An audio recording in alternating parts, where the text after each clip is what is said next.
Amamos y honramos su vida.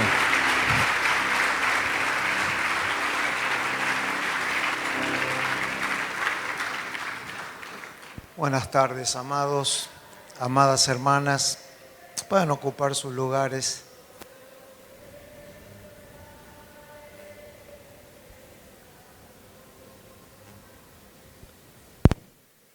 Ahora me la van a devolver de esta mañana.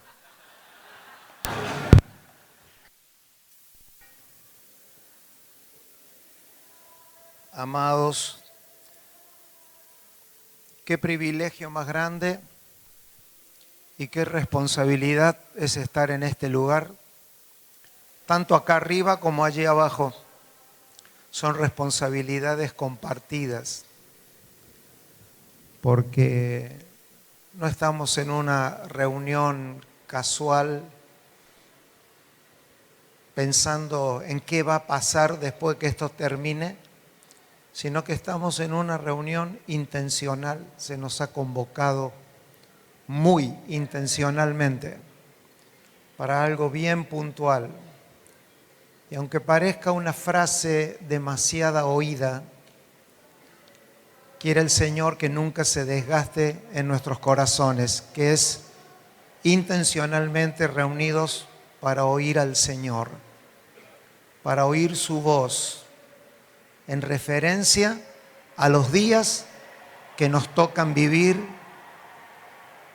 la gestión y la administración que el Señor le ha dado a la iglesia en toda la tierra, representada acá por cada uno de ustedes, ciudades, familias, por los que están oyendo de diferentes lugares del mundo por internet.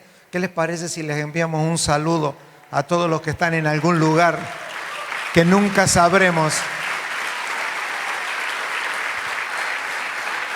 Nunca se sabe a dónde estamos, y eso también crea tensión.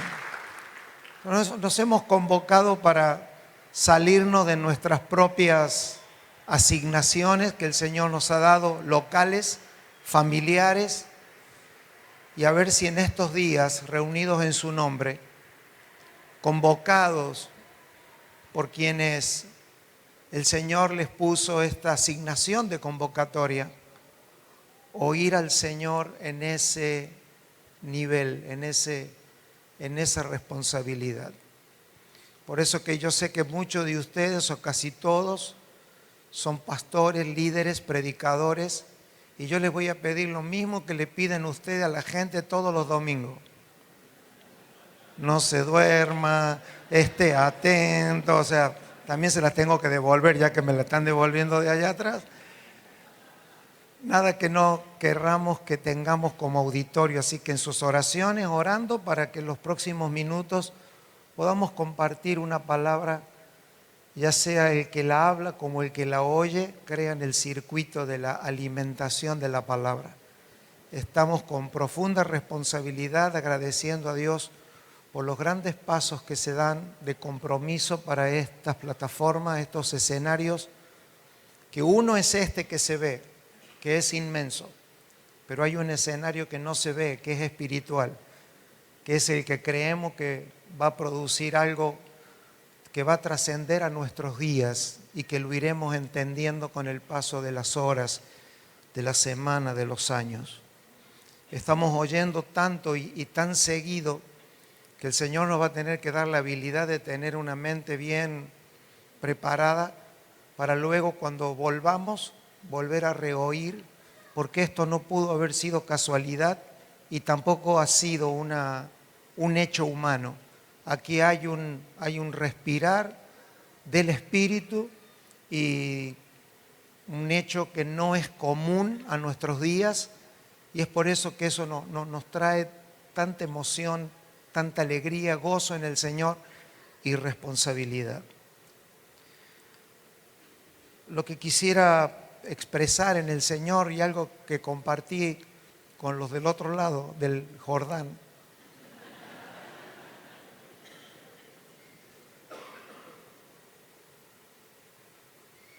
es que en estos días Oí recién, mientras que el apóstol terminaba, la palabra reforma, ¿no? Una palabra que siempre crea controversia cada vez que alguna generación trata de hablar de esa palabra. Hay como una resistencia a la palabra sin saber muy bien por qué, pero por la duda nos resistamos. Pero cuando la palabra se hace fácil a nuestro espíritu, esa palabra debemos de asociarla con corregir. La reforma es una palabra agradable, es una palabra importante que nos ayuda como generación a hacer las correcciones en la medida que se está desarrollando la tarea. Una palabra ni un espíritu verdadero de reforma no trae controversias gratuitas, no es una pelea interpúlpito, no es subirse a creer que todo lo que se ha hecho está mal. Una reforma que viene de Dios viene con el espíritu de hacer las correcciones por causa del movimiento. Son correcciones sujetas a los movimientos propios. En la medida que el Evangelio está siendo predicado en cada una de las asignaciones que tenemos, necesita ser corregido. ¿Corregido por qué? Porque todo lo que está encomendado en vasos humanos necesita ser corregido. ¿Me ayudan con eso? Si es que lo cree. Todo lo que está en vasos humanos necesita ser corregido. No veo muchos socios, pero bueno, voy a creer que están atentos. Todo lo que está en vasos de barro humanos tiene el factor desestabilizante del olor a hombre, sea varón o sea mujer. La iglesia, cuando se está expresando en la tierra, es como un avión en vuelo. Lleva pilotos porque el vuelo siempre es impredecible. Y hay que estar haciendo las correcciones permanentes por causa de que nunca nadie termina sabiendo cuál es el viento que va a soplar, ni cuáles son los inesperados que van a suceder. Entonces, cuando hablamos de reforma en términos, yo no estoy aquí para explicar eso, solo para que también aprendamos a bajar nuestras guardias, que no es una mala palabra, sino que es una palabra amigable, y que cada generación que logra conectar con esta palabra y la entiende desde el Espíritu, puede experimentar un avance significativo como generación. ¿En qué? En la manifestación del propósito eterno, que es a lo que nos dedicamos. Sé que podemos creer que nos dedicamos a muchas cosas y está bien, pero lo único a lo que estamos dedicados a avanzar es que el propósito eterno de Dios, siempre pujando para entrar en el tiempo, se puede manifestar en una mayor medida de expresión en nuestros días. No son correcciones doctrinales y dogmáticas como un hecho de pelea, sino las correcciones. ¿Por qué? Porque el propósito eterno de Dios, Dios decidió manifestarlo a través del hombre. Y el hombre es un viento interior. Nosotros somos seres ventosos. Somos seres ventosos. Y no te digo nada si has nacido de nuevo, eres viento porque eres espíritu. Cada uno de nosotros, a donde estamos, desestabilizamos donde estamos porque somos seres ventosos. Cada uno de nosotros somos portadores de vientos internos a través de lo que creemos, a través de lo que pensamos, a través de lo que decimos que creemos, de lo que hablamos, cómo hablamos, temperamento, culturas, forma de ser. Nos convertimos en viento que cuando nos congregamos, a ese viento hay que encauzarlo para producir una riqueza. Mientras que usted y yo, ante un viento en la ciudad, nos despeinamos, otros se están haciendo ricos. Hay personas que mientras que nosotros decimos, ¡ay, qué viento que me ensucia la casa!, Hay otros que están diciendo gracias a Dios porque a través del viento están canalizando ese viento, y mientras que algunos se están despeinando, otros se están enriqueciendo. Y la iglesia es una estructura que tiene que convertir los vientos en riqueza y en poder para manifestar algo. Las personas manifestamos vientos, las personas somos poder constante a donde estamos. Y si ese viento es el viento de haber nacido del Espíritu, si ese viento se puede canalizar a través de la administración de la iglesia, entonces la iglesia podrá manifestar una mayor medida de poder para cumplir la asignación que tenemos. Yo vivo en Córdoba, Argentina, es una provincia con muchos ríos, y muchas veces nosotros tenemos la costumbre de irnos a un río, nos sacamos los zapatos, refrescamos los pies, para los que conocen Córdoba. Pero si uno pudiera pensar que 50 kilómetros arriba de la montaña, alguien con el mismo río se está haciendo rico. Porque mientras que algunos usan el río para refrescarse los pies, otros han levantado una represa y están generando energía. Es decir, es el mismo río, solo que algunos hicieron alguna edificación y otros no edificaron nada. Quiera el Señor que como generación podamos producir una edificación en la iglesia, a donde los vientos, a donde los ríos puedan ser encauzados para dar una medida de poder que produzca el avance del propósito eterno de Dios, porque esto se trata de poder y de manifestarlo. En esa manifestación de la iglesia, creo que hay algo que las Escrituras, y ese podría ser el aporte a través de la palabra que podemos llevarnos en esta tarde, es caminar con el peso justo. Si ustedes quieren anotarlo, anótenlo. Sé que los administradores de la multimedia van a poder apoyarme con esto. Transitar nuestro viaje de la fe con el peso justo.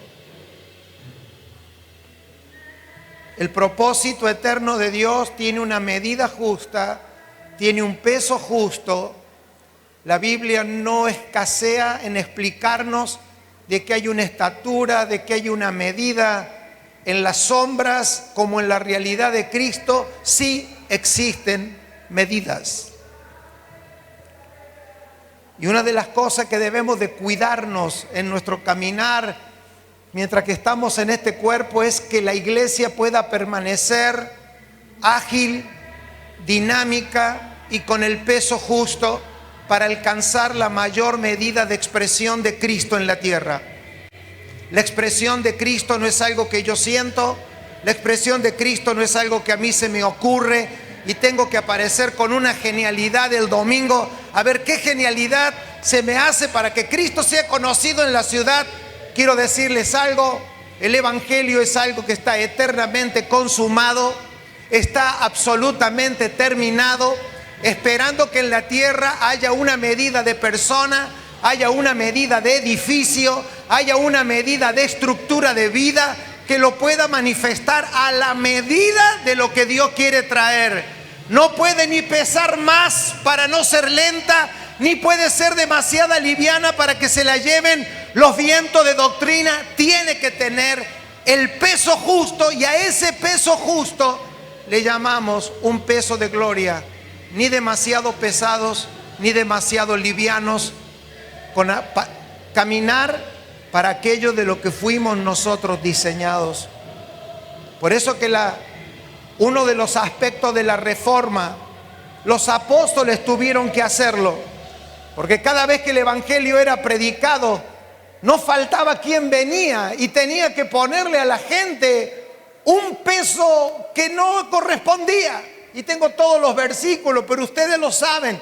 Los apóstoles se debieron de reunir algunas veces para decir: tenemos que regular, porque nosotros decimos A, y cuando vamos a las ciudades la gente está A, B, C, D, F, G. Ya le dieron el abecedario. ¿Y eso qué trae? Esa sobredosis de letras trae una carga sobre la iglesia que la hace lenta, la hace desatinada al tiempo, la hace contestando aquello que no se está preguntando, o si no, contestar lo que todavía no se está preguntando, o lenta o acelerada. Pero los apóstoles cuidaban de manera constante de que la iglesia pudiese tener, mientras que se desarrollaba en el mundo, pudiesen tener el peso justo de agilidad, de velocidad, de entendimiento. Y no me refiero a la iglesia como un hecho local, porque hoy no nos está reuniendo el nombre de una iglesia, no nos está reuniendo el nombre de una institución.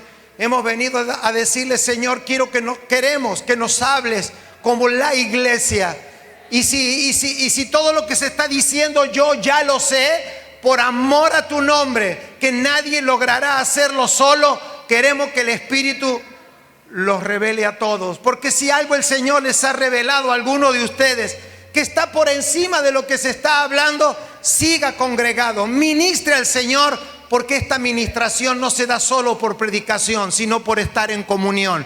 Tu comunión en esta reunión nos va a enriquecer a todos, porque sabemos que entre ustedes, a mí me tocó este privilegio, este compromiso. Yo quisiera estar con ustedes, pero aquí en esta silla hay personas, estar adelante de personas, hombres y mujeres, que tienen 40, 50 años ministrando al Señor en todo el mundo y la palabra. ¿Qué hacemos algunos hablando? Sabemos que esto no está determinado por la predicación, sino que está determinado por nuestra comunión en el Señor.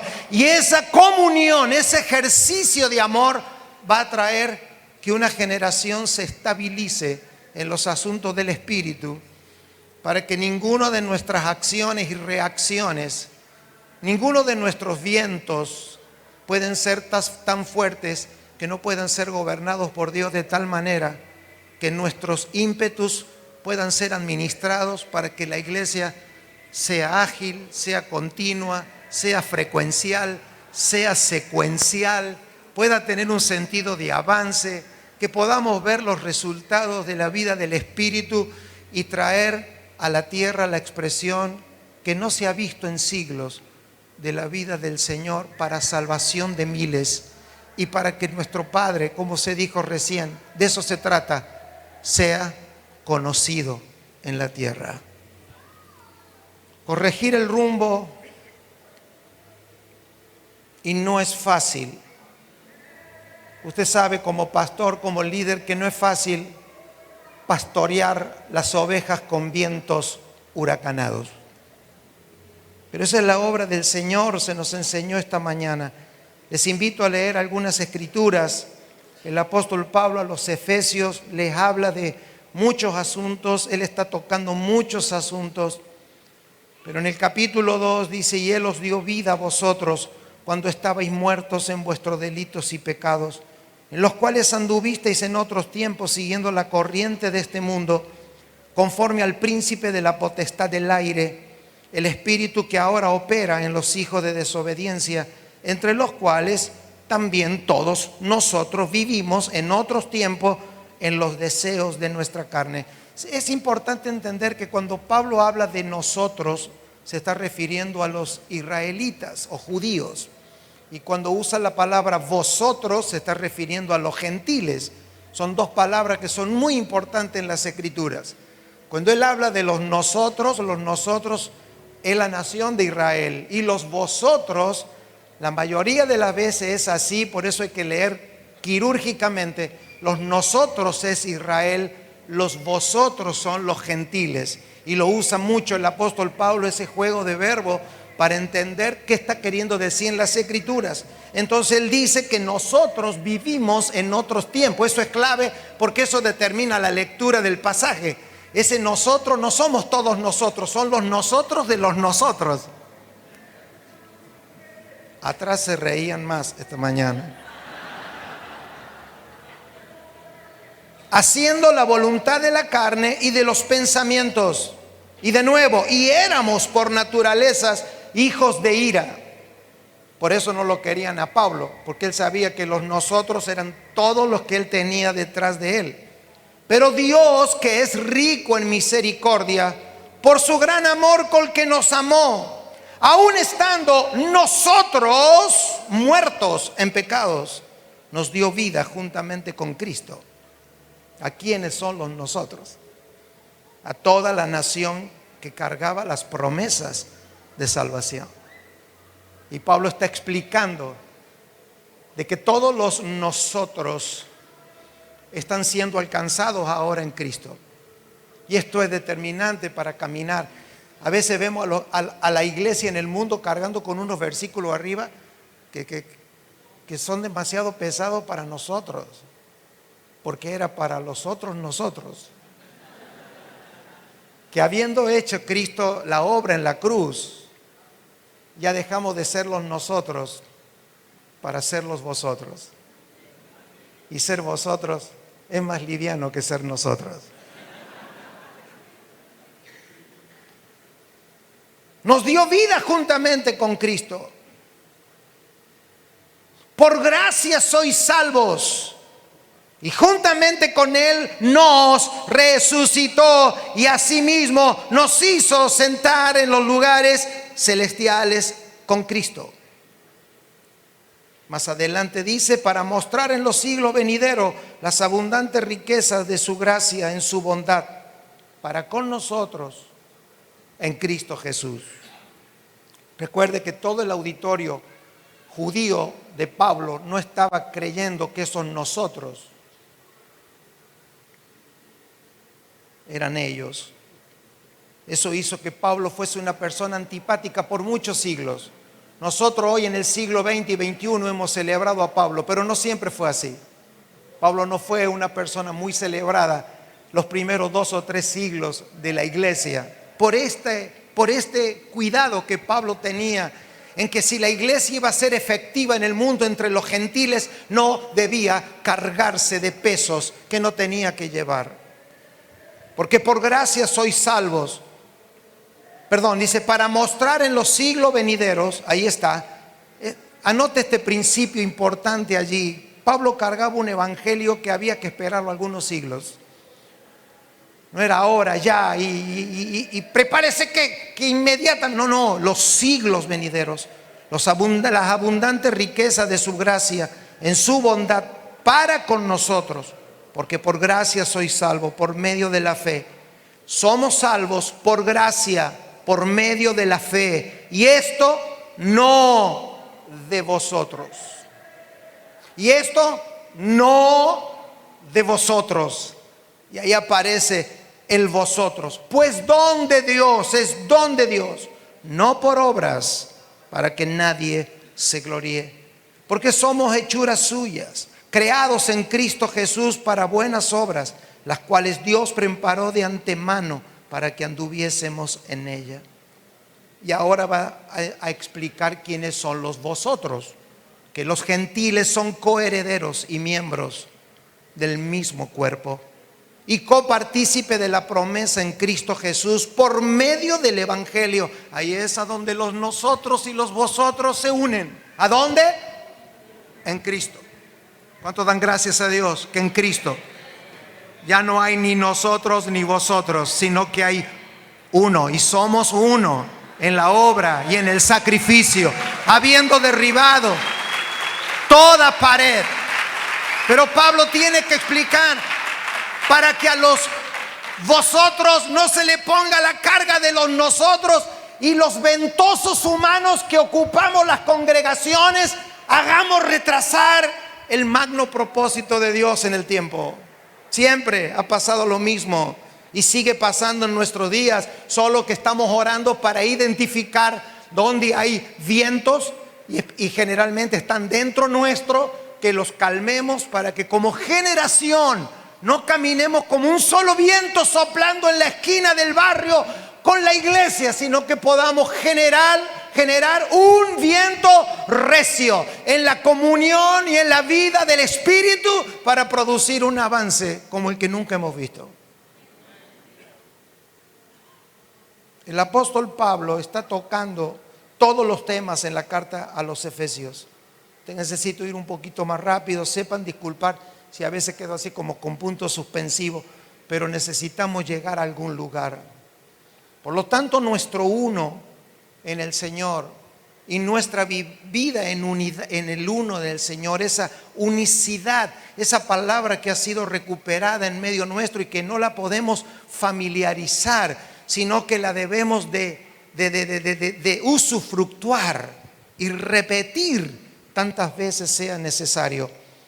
Es para que lleguemos, como dice la palabra, que los gentiles son coherederos y miembros del mismo cuerpo y copartícipe de la promesa en Cristo Jesús por medio del evangelio, del cual yo fui hecho ministro por el don de la gracia de Dios, que me ha sido dada según la operación de su poder. A mí, que soy menos que el más pequeño de todos los santos, me fue dada esta gracia de anunciar entre los gentiles el evangelio de las inescrutables riquezas de Cristo, y de aclarar a todos cuál sea la dispensación del misterio escondido desde los siglos, que creó todas las cosas para que la multiforme sabiduría de Dios sea ahora dada a conocer por medio de la iglesia a los principados y potestades en los lugares celestiales, conforme al propósito eterno que hizo en Cristo Jesús nuestro Señor. Amados, el apóstol Pablo, como todos los apóstoles, se dedicaron siempre a mantener esa unicidad en la fe, ese uno en la fe, pero ese uno en la fe hubo que trabajarlo de tal manera, porque si no se entendía lo que los apóstoles estaban echando como fundamento, esto podría llegar a producir lo que produjo después en algunos siglos: detenimiento y hasta una ausencia de la iglesia de la historia, no de la existencia, de la historia, porque Dios siempre ha tenido a su remanente funcionando. Pero nosotros no estamos aquí para ver cómo sobrevivimos, sino cómo producimos niveles de salvación para que este propósito eterno de Dios se manifieste en la tierra. Nosotros sabemos que la tarea que se nos encomendó tiene permanentemente conflictos. Nuestra misión es una misión que en la tierra trae situaciones conflictivas. Y lo que tenemos que hacer es permanentemente hacer ajustes para que en medio de esas situaciones conflictivas no nos carguemos del peso que no tenemos que llevar. Por eso esa medida de urgencia.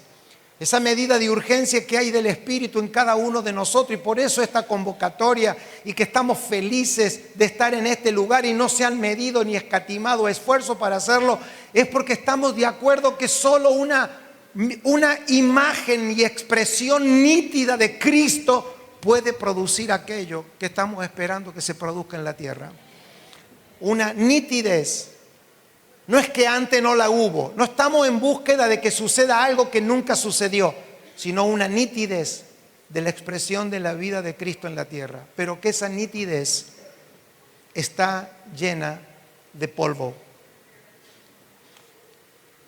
Que estamos a 1 kilo de polvo de ver al Señor más claramente expresado en la tierra. Y esto es importante porque siempre me he preguntado de dónde aprendían los apóstoles. Nosotros casi no tenemos en las cartas apostólicas expresiones de los apóstoles como hacemos nosotros. Como dice Isaías, como dice Jeremías, y nosotros agarramos una historia bíblica y la predicamos. Ellos no, la mayoría de ellos hablaban como si ellos hubiesen habitado en alguna vida espiritual donde las cosas que decían estaban totalmente ligadas a las Escrituras sin que las estén citando, sin que las estén diciendo como si nadie les creyese. Sencillamente, todo lo que ellos hablaban desde un diseño eterno que sin lugar a duda en Cristo les había sido revelado. Por algo fueron los apóstoles, por algo ellos fueron el fundamento de la iglesia. Lo mismo lo hacía el Señor Jesucristo. Algunas veces el Señor Jesucristo se remitía al Antiguo Testamento. Cuando Él se presentó en la sinagoga, Él dijo: hoy se ha cumplido lo dicho por el profeta, y leyó las Escrituras. Pero cuando Él lo interpelaban en asuntos de Estado, cuando lo interpelaban en asuntos verdaderamente profundos, Él no apelaba a las Escrituras, Él apelaba al principio. Él decía, más en el principio no fue así. No entraba en una batalla bíblica, no entraban en batallas escriturales. Al principio no fue así. Y al principio significaba todo lo vivido en el diseño eterno de Dios hasta que el hombre pecó. Y al lugar al que quiero llegar es al siguiente en el espíritu. En el principio fue Dios el que estableció los conflictos que tiene el hombre cuando es regenerado y vuelve al diseño de Dios. Ya estaba establecido. El Señor le dijo al hombre después de comer, eres polvo, eres polvo. Y se dirigió a la serpiente y le dijo, te arrastrarás y comerás polvo. Y allí Dios creó el mercado del conflicto. Si el hombre se convertiría en polvo y la serpiente comería polvo, el negocio estaba en quien comía y le daba de comer. Ahí está el principio. Eres polvo. Es cierto que del polvo te tomé, pero eres polvo. Si el polvo hubiese estado sujeto al propósito, ese polvo expresaría gloria. Pero por cuanto no obedeciste al propósito, te convertiste en polvo. Y la serpiente es un sistema perverso que vive de polvo. Si la serpiente no tiene polvo, se extingue.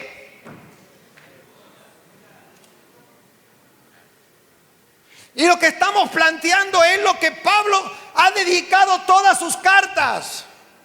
Hermanos, el avance del propósito eterno de Dios se trata con terminar con el polvo. Si tú y yo hemos decidido ser parte de este propósito eterno, tenemos que dejar de alimentar todos estos arquitectos e ingenieros que han construido un mundo anti Dios, que llamarlo Satanás no es incorrecto ni teológica ni bíblicamente. Hay un sistema construido en nuestras ciudades y el mundo en el que vivimos, que no es exactamente el mundo que Dios ama. Dios no ama al mundo que se alimenta de la serpiente comiéndose el polvo, porque polvo significa que todo sistema satánico operativo se alimenta del polvo de la carnalidad que el hombre le da. Hay tanto Satanás operando en las ciudades como polvo que lo alimenta. Y esa guerra no la estableció una doctrina de guerra espiritual, esa la estableció Dios. Tú serás polvo y tú comerás polvo. Ese es el mercado negro del pecado. Cuando Cristo vino en forma de carne. Tuvo que envasarse en forma de polvo. Vivir 33 años en polvo y poder mostrar que el polvo puede ser sujetado al eterno propósito de Dios. Y poder en la tierra, poder cumplir con toda la misión que se le había encomendado. Entonces Él vino en forma de hombre a mostrar que Dios no falla en sus diseños. Y que el polvo y Dios se llevan bien si están encausados para cumplir un propósito. Que la mejor noticia que tenemos para dar es que acertaste, naciste humano, tienes la dinámica para cumplir con el eterno propósito de Dios. Amados, cuando hay que ir rápido a esto, pero de eso se trataba. ¿Por qué Pablo predicaba el Cristo resucitado? ¿Por qué? El Cristo resucitado es la expresión de nuestra salvación, porque Él debió resucitar para mostrar que el polvo no lo puede retener.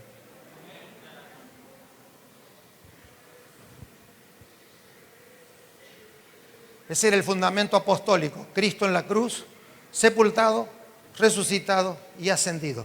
Pero el resucitado es el que predicamos, porque es el que transforma nuestra vida. Ahora. En ese mensaje, Pablo se va encontrando con una serie, y los apóstoles, con una serie de personas que a esta verdad, que todo se trataba de extinguir las tinieblas por falta de polvo. Señores, los animales se van por extinción cuando no tienen que comer. Yo quisiera estar involucrado en guerra espiritual. Guerra espiritual puede haber toda. Por eso dije al comienzo una perspectiva. Esto es una perspectiva, no es es una de las correcciones. Si queremos ver más vida de Dios expresada en la tierra, tenemos que dar menos polvo, porque a donde no hay polvo no puede haber operaciones exitosas de las tinieblas. Amado, la liberación de nuestros pueblos de tanta opresión y de vida que se está viviendo diabólicamente diseñando las naciones necesita un cuerpo, a ver si le suena y no suena. La tierra necesita un cuerpo que no le dé polvo a las tinieblas para que pueda haber una expresión de la vida del Hijo. Por eso Jesús dijo: no solo de pan vivirá el hombre.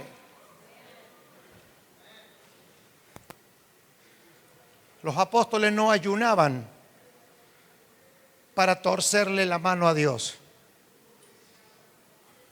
Yo oro y si no me oye le ayuno, casi a huelga de hambre, ¿no? Los ayunos no son huelga de hambre a Dios, para cambiar a Dios. Los ayunos te recuerdan de que el polvo no puede gobernar todos los apetitos de nuestra vida.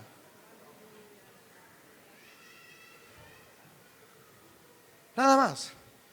Pasa un día sin comer y tú sabes que el cuerpo te hace decir: no comiste, no comiste, no comiste. Usted no necesita memoria para el hambre.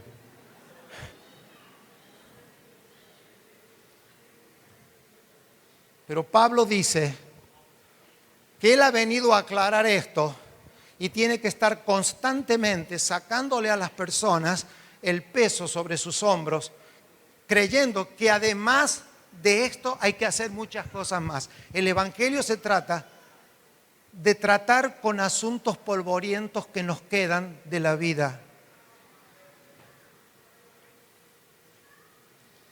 Nos santificamos y nos purificamos y nos lavamos los pies cuando dejamos de producir polvo, cuando dejamos de producir. Y Pablo dice a los colosenses: haced morir pues lo terrenal en vosotros. Haced pues morir lo terrenal en vosotros.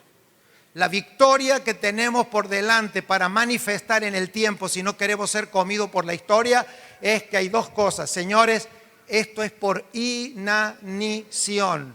A donde haya personas, familias y congregaciones cuyo evangelio sea el evangelio de despolvorizarnos de las obras de la carne y creer que esa santificación va a producir una medida de Cristo en la tierra. Eso va a tener un efecto personal durísimo, familiar. Usted no puede pensar que usted va a empezar a hacer una dieta espiritual y eso le va a ser fácil. Esto es complicado, a todo no va a ser complicado, pero hermano, más complicado es lo que está el mundo. Yo quiero seguir prefiriendo vivir el Evangelio. Vivir el Evangelio. En ese asunto,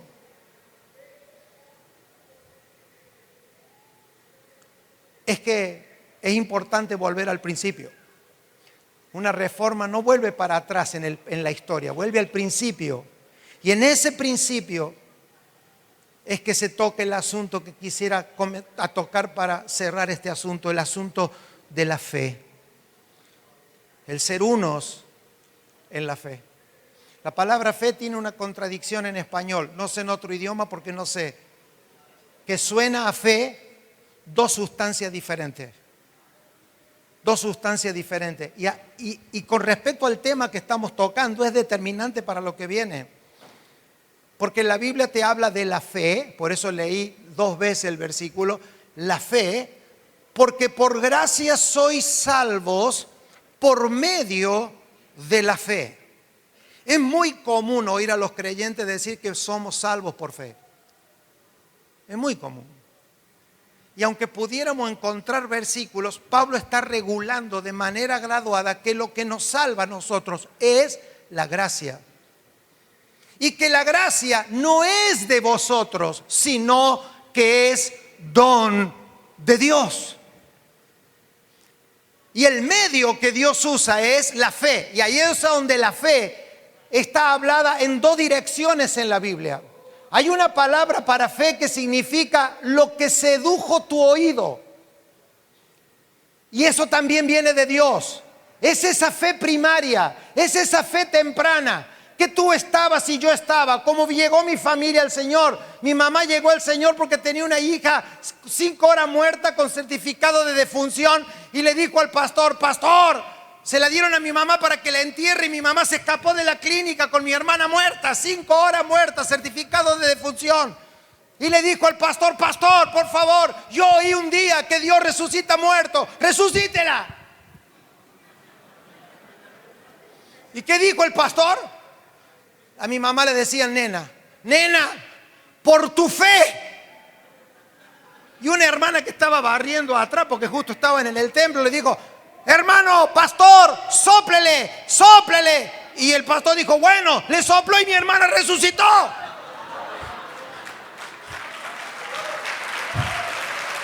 Más de 100 familias llegaron a oír la palabra por ese milagro. Esa fe es la fe temprana, es la fe que se seduce. Pablo dice que esa fe viene por el oír.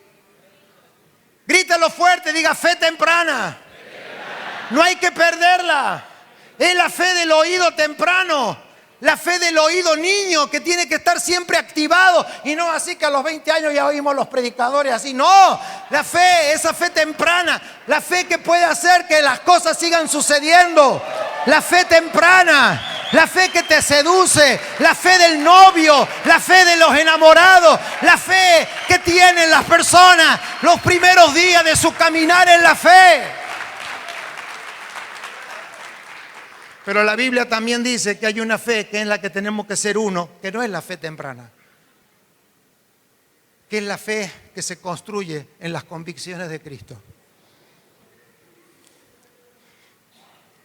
Lo que pasa es que se oye a fe y se lee a fe, pero no es lo mismo, son dos sustancias diferentes. Ya no es la fe temprana. Dios no nos llama a que seamos uno en la fe temprana, porque la fe temprana es las diferentes experiencias de la gente que está acá. Nunca nos vamos a poner de acuerdo en esa fe, porque esa no es la fe, ese fundamento no es la fe del uno. La fe del uno no es la fe de la seducción, de cómo yo llegué a la fe. Y entonces lo que pasa es que como yo llego a la fe, me hago una doctrina, me monto una iglesia y basado en una fe experimencial, creo una doctrina que hace a la iglesia pesada. Voy a hacer ruido yo también, que se cree. Cuando las congregaciones y la iglesia en una generación se vuelve alimentando a la fe temprana, se vuelve obesa, se vuelve lenta, porque hay que hacerle iglesia a todo el mundo, hay que inventarle ministerio a todo el mundo. Si alguien fue sacado de la droga, hay que hacer un ministerio para la droga. Si alguien fue sacado, fue abandonado por sus padres, el ministerio. Y empezamos a cargar a la iglesia que parece Atlas, que anda, y el pastor creándole a la fe temprana habilitaciones para que cumpla el propósito. Y se hace gorda, se hace obesa, porque le pone nombres que no existen. Después vamos al Señor y dice: el Señor, yo ni sé de lo que me estás hablando. Eso no es lo que yo te mandé. Solo te dije: dedica a santificar al pueblo. Haz lo que tiren menos polvo, que si tiran menos polvo las tinieblas se van, porque esta serpiente muere por inhalación. Tú le das de comer, se extinguen como los bichitos. Ay, se está extinguiendo el Octociputus ustuputus. Bueno, ¿sabe por qué se extinguió? Porque le sacaron la comida. ¿Sabe qué te dice el Señor? Extínguelo. Si vives en santidad, si vives en pureza, tú estás desarrollando el arma más poderosa en contra de las tinieblas. Vamos, diga conmigo: esa fe temprana me seduce a Jesús. Pero hay una fe que hay que construirla para ser uno.